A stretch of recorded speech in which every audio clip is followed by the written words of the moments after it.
Bawat tao sa mundo, meron daw katapat, kamukha o yung tinatawag na doppelganger. Paano kaya kung si Jillian Ward ang sa kanya makaharap face to face? Mula sa hilatsa ng mukha, kurbada at kilos.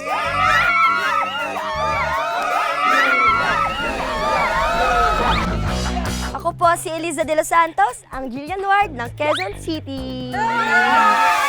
Yung way po ng pagngiti niya, same din po sila ng ngiti ni Jillian Ward. Marami pong tao na nagsasabi na, mukha mo si Jillian Ward. Minsan po pinagkakamalan po nila ako. Ikaw po si Jillian Ward? Pinaprank mo po ba kami? Inaaral ko po yung galaw niya, yung pananalita niya. Manood po ako ng mga videos niya. Sumasayaw, uma-acting.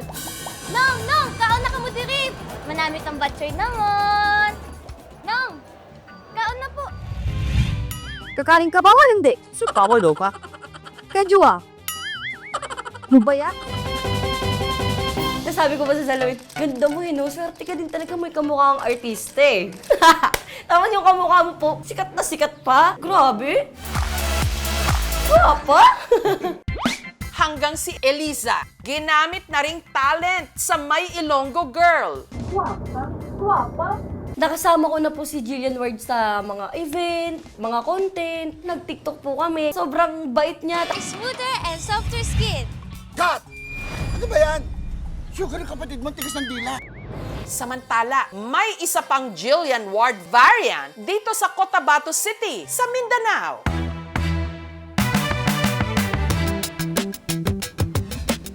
Jillian Ward?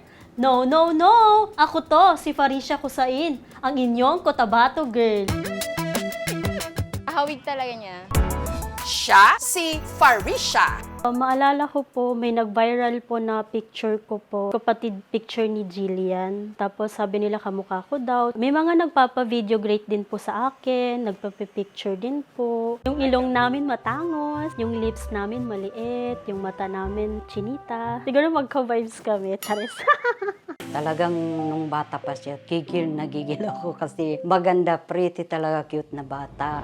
Pagod ako, Francis. I had a long day. Kung si Venice suplada, si Faricia palaban.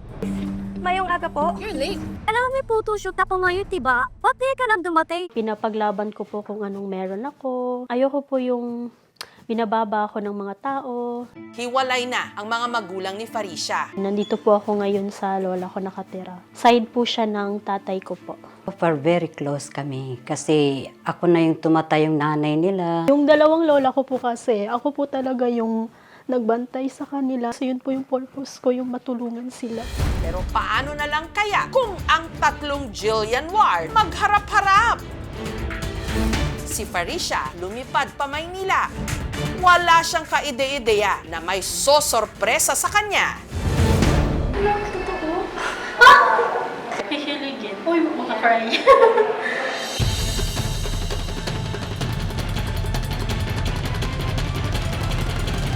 Hello! Basta po. Okay lang. Ang ganda mo po. Hi. Ikaw na yun. Basta po. Kamusta po biyahe mo po dito? Pero teka, parang may iba. Po, may pagtatapat ako. Yes po. Hindi po ako si Jillian. Yes po. Pero kamukha mo siya. Noong una ko siya nakita, parang si Jillian talaga. Pero nung nagsalita siya, hindi siya si Jillian. So, hindi ka na talaga ma-prank. Di, ang ganda niya po. Ikaw rin. Umuha ka sa labi, no? Ay, Char. Ang dalawa, kumasa rin sa acting challenge. Sa pagkakataong ito, nagpalit persona sila. Si Faricia ngayon si Tata, habang si Eliza naman ang gumanap na Venice. Hindi naman po sa ganun. Naghahanap lang po sila ng hahaligi sa amin. Hahalili sa akin? From what I heard, mga agaw ka! Habang nagpapasiklaban ang dalawa sa pag-arte, may isa pang umagaw ng eksena. Gusto mong agawin lahat sa akin! Gusto mong agawin yung asawa ko!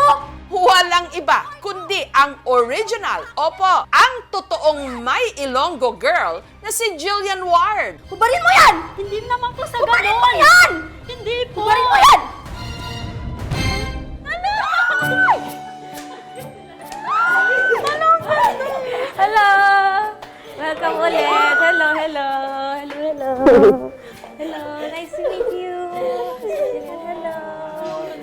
kasama ang love interest ni Tata at Venice na si Michael Sager. May challenge kami para sa inyo. So, ang challenge namin ay, sino mas magaling magpakilig?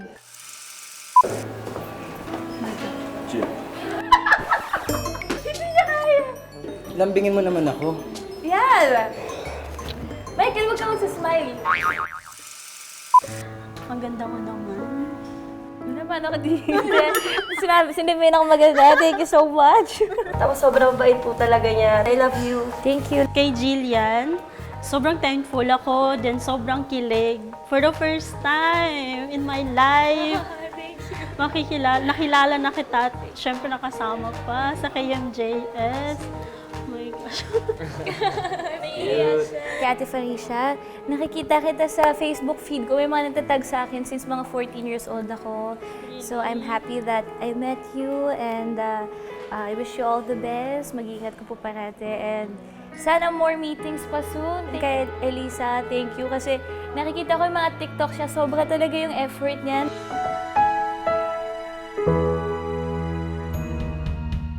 Nakakatuwa na ang kanilang kamukha, idolo pa nila. Ikaw, sino ang ka-look-alike mong sikat? Thank you for watching, mga kapuso. Kung nagustuhan niyo po ang videong ito, subscribe na sa GMA Public Affairs YouTube channel. And don't forget to hit the bell button for our latest updates.